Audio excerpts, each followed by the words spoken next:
বাংলাদেশের কিছু কুচক্র, বাংলাদেশের কিছু ইসলামের দুশ্মন, তারা এই বিএনপির সালাউদ্দিনকে এই হেফাজতে ইসলামের মঞ্চে এবং হেফাজতে ইসলামের স্টেজে দেখার পর তারা বিভিন্ন পেপার পত্রিকা এবং সংবাদে গণমাধ্যমে জানিয়ে দিচ্ছে বাংলাদেশের হেফাজতে ইসলাম কি বিএনপির সাথে কি এক হয়ে গেল, বিএনপির সাথে কি দল বেঁধে গেল, বিএনপির সাথে কি হেফাজতে ইসলামের কি ঐক্য হয়ে গেল। আজকে বাংলাদেশের হেফাজতে ইসলামের একটি সিরাত মাহফিলের সম্মেলনে বাংলাদেশের বিএনপির একজন ভাই, যার নাম আপনারা দেখেছেন সালাউদ্দিন, আপনি সেই মঞ্চের মধ্যে একজন, তিনিও মুসলমান, বিএনপির একজন সদস্য, তিনি স্থায়ী কমিটির একজন সদস্য, তিনি তো একজন মুসলমান। একটা মুসলমানের মাহফিলে একজন মুসলমান যেতেই পারে, একজন মুসলমানের মাহফিলে একজন মুসলমানের যে কোনো দলের নেতা অতিথি হতেই পারে, এটা কোনো অস্বাভাবিক কিছুই নয়। বাংলাদেশের কিছু কুচক্র, বাংলাদেশের কিছু ইসলামের দুশ্মন, তারা এই বিএনপির সালাউদ্দিনকে এই হেফাজতে ইসলামের মঞ্চে এবং হেফাজতে ইসলামের স্টেজে দেখার পর তারা বিভিন্ন পেপার পত্রিকা এবং সংবাদে গণমাধ্যমে জানিয়ে দিচ্ছে বাংলাদেশের হেফাজতে ইসলাম কি বিএনপির সাথে কি এক হয়ে গেল, বিএনপির সাথে কি দল বেঁধে গেল, বিএনপির সাথে কি হেফাজতে ইসলামের কি ঐক্য হয়ে গেল। এবার কি বাংলাদেশের হেফাজতে ইসলাম কি ইলেকশনের মাঠে নামছেন, এটা নিয়ে নানান ধরনের খেলা আর কথাবার্তা হচ্ছে। মনে রাখবেন, বাংলাদেশে হেফাজতে ইসলাম সম্পর্কে আপনাদের যারা কথা বলেন তাদের ধারণা নেই। বাংলাদেশের অন্য কোন দল যা হয়ে হোক, বাংলাদেশের হেফাজতে ইসলাম হচ্ছেন একটা অরাজনৈতিক ইসলামিক সংগঠন। ইসলামের যে কোনো ঘাটতি, ইসলামের উপর আঘাত, ইসলামের উপর অত্যাচার, আল্লাহ এবং রসুলের সুন্নতের নবীর যে কোনো ইসলামের উপর যখন অত্যাচার হবে, যখন অবিচার আসবে, যখন জুলুম হবে, সেই সময় বাংলাদেশের একটাই মাত্র রাজনৈতিক দল সকল প্রতিবাদের আগে বাংলাদেশ হেফাজতে ইসলাম সবার আগে প্রতিবাদ জানায়। জোরে বলুন ঠিক কিনা? সুতরাং বাংলাদেশের হেফাজতে ইসলামকে নিয়ে আপনারা কোনো খারাপ মন্তব্য করবেন না। বাংলাদেশে হেফাজতে ইসলাম কোনো দল করে না। বাংলাদেশে হেফাজতে ইসলাম কিন্তু কোনো রাজনৈতিক দল নয়। ইলেকশন মন্ত্রী এমপি হওয়ার তাদের স্বপ্ন নেই। একজন বিএনপির নেতা গেলেই যে হেফাজত বিক্রি হয়ে যাবে এমনটা নয়। কথা বলেন ঠিক কিনা? এমনটা নয়, এটা মিথ্যা কথা। এই সমস্ত সম্পর্ক, এই সমস্ত ঘটনা থেকে আপনারা বিরত থাকবেন। এটা রচনা, এটা ঘটনা। আপনারা এই সমস্ত আজেবাজে ঘটনাগুলোকে আপনারা এড়িয়ে চলবেন।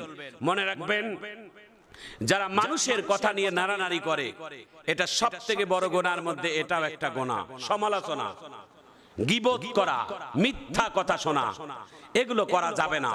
প্রিয় ভাইয়েরা আমার, প্রিয় বন্ধুরা আমার, বাংলাদেশে হেফাজতে ইসলাম হেফাজতে থাকবে। আল্লাহ যেন দোয়া করেন আপনারা, আল্লাহ যেন হেফাজত ইসলামকে বাংলার জমিনে হেফাজতে রাখেন, আমিন বলেন। তবে এটাও বলি, বাংলাদেশের হেফাজত ইসলাম ইসলামের বাহিরে কখনো যাবে না। বাংলাদেশের যত ইসলামিক দল আছে সকল ইসলামিক দলের তিনি থাকবেন সাপোর্ট। যদি কোন হেফাজতের নাম ব্যবহার করে কোন ইসলাম বিদ্বেষী লোকদের সাথে যদি তাদের সম্পর্ক করে, মনে রাখবেন এটার জন্য তাদেরকে একদিন কৈফিয়ত দিতে হবে বাংলার জমিনে। কথা বলেন ঠিক কিনা? প্রিয় ভাইয়েরা আমার, প্রিয় বন্ধুরা আমার, ইসলাম, ইসলাম, কোরআন, আল্লাহর কোরআন, আল্লাহর রসুল, আল্লাহর নবী, দল দলের জায়গায়। মনে রাখবেন, আপনার বাপ দাদার কারণে, আপনার নিজের কারণে আপনি ইসলাম কোনোদিন বিক্রি করতে পারেন না। এই দায়িত্বটুকু আল্লাহ তাআলা আপনাকে কাউকে দেয় নাই। ভাইয়েরা আমার, বন্ধুরা আমার, ইসলাম কোনদিন কেরাসিন তেলের বাতি না যে ফু দিয়ে আপনি নিভিয়ে দিবেন। সুবহানাল্লাহ, জোরে কর। কেরাসিন তেলের বাতি না যে আপনি ফু দিয়ে নিভাই দিবেন। এটা আল্লাহর কোরআনের বাতি। আল্লাহর কোরআনের বাতি কোনদিন ফু দিয়ে নিভানো যায় না। বাংলায় একটা টপিক্সের কথা বলি। বাংলাদেশে যখন কারেন্টের, বিদ্যুতের বাতি পালিয়ে যায়, গ্রামগঞ্জের কিছু মানুষ কেরোসিন তেলের বাতি জ্বালায়। এই কেরোসিন তেলের বাতি ফু দিয়ে নিভানো যায়, কিন্তু বিদ্যুতের বাতি কোনোদিন নিভা সম্ভব নয়। বিদ্যুতের বাতি নিভাইতে গেলে বিদ্যুতের সুইচ খুঁজতে হবে, সুইচ টিপে বন্ধ করতে হবে বাতি। আল্লাহর কোরআন এমন একটি বাতি, যে বাতির সুইচ হচ্ছেন মহান আল্লাহ রাব্বুল আলামিনের কুদরতি হাতে।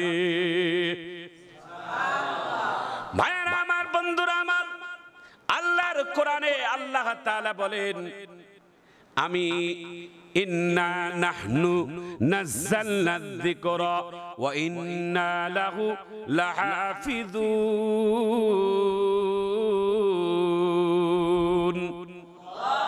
কোরআন নাজিল করেছেন আল্লাহ।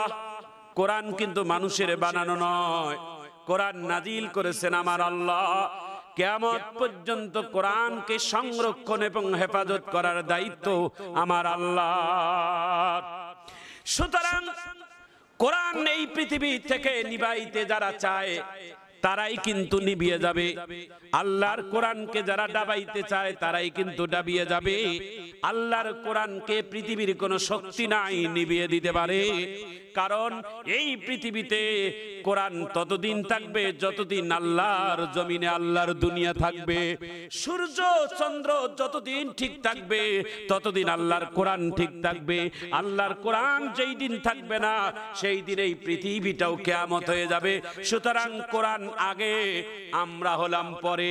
আমরা যদি কোরআনের বিরোধিতা করি আমরা একদিন চলে যাব, কিন্তু কোরআন কিন্তু ঠিকই থাকবে, মসজিদ ঠিকই থাকবে, মাদ্রাসায় ঠিকই থাকবে, এই পৃথিবীতে ইসলামেও ঠিকই থাকবে। জোরে বলুন ঠিক কিনা? ইসলাম নিয়ে, কোরআন নিয়ে, নবী নিয়ে আপনারা কেউ ষড়যন্ত্র করবেন না। আগুন নিয়ে খেলা করলে আগুনে পুড়ে যাবেন।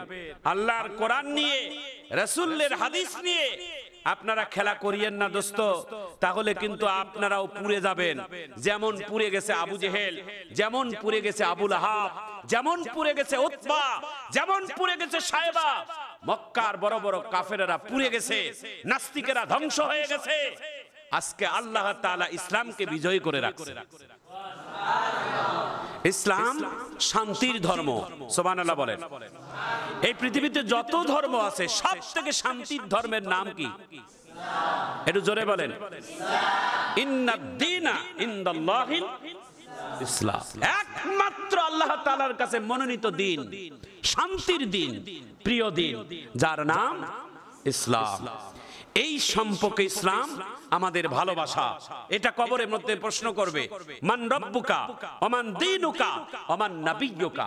তোমার রব কে ছিল, তোমার দ্বীন কি ছিল, তোমার নবী কে ছিল? দোস্ত, তোমার দলের কথা বলবে না, তোমার বাপ দাদার কথা বলবে না, তোমাকে বলা হবে তোমার রব কে ছিল। তুমি যদি সত্যিকার রবের প্রেমিক হয়ে থাকো সেই দিন তোমার মুখ থেকে আল্লাহ তাআলা অটোমেটিক বাহির করাবে রব্বি আল্লাহ। তুমি যদি আল্লাহর দ্বীনকে সত্যি ভালোবাসো, ইসলামকে যদি তুমি বিশ্বাস করো, আল্লাহর দ্বীন কায়েমের জন্য যদি তুমি লাঞ্ছিত হও, অবশ্যই আল্লাহ তাআলা তোমার মুখ থেকে বাহির করাবে দ্বীনুল ইসলাম। তুমি যদি সত্যিকার আল্লাহ রাসূলের আশিক হও, রাসূলের সুন্নতের পাবন্দী হও, আল্লাহ রাসূলের অনুসরণ অনুকরণ করেই যদি তুমি দুনিয়াতে জীবন যাপন করো, অবশ্যই তোমার মুখ থেকে আল্লাহ তাআলা বাহির করাবে হাজা নাবিয়ুনা মুহাম্মাদুর রাসূলুল্লাহ সাল্লাল্লাহু আলাইহি ওয়াসাল্লাম। এই কথাটা বাহির করাবে। দোস্ত, ওখানে কবরের মধ্যে কাউকে প্রশ্নের উত্তর কেউ সাহায্য করবে না, কেউ নকল করতে পারবে না, কেউ কোনোদিন সাহায্য করবে না। ওই প্রশ্নের উত্তর তোমাকে নিজেকেই দিতে হবে। সুবহানাল্লাহ, জোরে কর। রাসূলের বিবি হযরতে খাদিজা রাদিয়াল্লাহু তাআলা আনহা ইন্তেকালের সময় আল্লাহ রাসূলের দরবারে কাঁদছিলেন আর বলছিলেন, ইয়া রাসূলুল্লাহ, আমার মরণের ভয়টা হয় না, আমার সব থেকে ভয় লাগে আমি মরণের পরে যে কবরে যাব, কবরের পহেলা রাত, কবরের মধ্যে প্রথম যে প্রশ্ন করা হবে এই প্রশ্নের জবাব দেওয়ার জন্য আমার বড় ভয় লাগে। আল্লাহ রাসূল ডাক দিয়ে বলেন, খাদিজা রে, তোমার প্রশ্নের জবাব আল্লাহ তাআলা নিজেই দিবেন। প্রশ্ন করবেন ফেরেশতা, আর তোমার প্রশ্নের জবাব দিবেন আমার আল্লাহ। কুল কুনতুম তুহিব্বুনাল্লাহ ফাত্তাবিউনি ইউহিব্বুকুমুল্লাহ ওয়া ইয়াগফির লাকুম যুনুবাকুম ওয়াল্লাহু গফুরুর রহিম।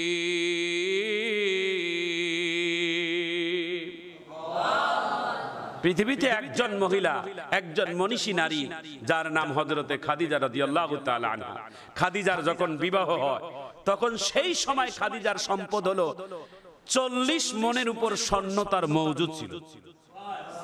মক্কার একটারও বেল ছিল না খাদিজার কাছে, এত বড় সম্পদের মালিক ছিলেন খাদিজা। সুবহানাল্লাহ। খাদিজার বয়স তখন ছিলেন 40, আমার নবীর বয়স ছিলেন 25। 40 বছর নারী, 18 বছর নারীর কাছে খাওয়া নাই। এত সৌন্দর্য আল্লাহ তাআলা খাদিজার মধ্যে দিয়েছেন। যেমনি আল্লাহ তাআলা আম্মাজান খাদিজার রূপ দিয়েছেন তেমনি গুণও দিয়েছেন। খালি রূপ হলে চলবে না দোস্ত, গুণও থাকতে হবে। গুণ আল্লাহ তাআলা এত দিয়েছেন, গুণের নারী না হলে কি এত সম্রাট একজন মহিলা, আমার প্রিয় নবীর সহধর্মিনী, আবার প্রথম বিবাহে আবদ্ধ হয়েছেন হযরতে খাদিজা রাদিয়াল্লাহু তাআলা আনহা। একটু চিৎকার দিয়ে জোরে কোন আল্লাহু আকবার।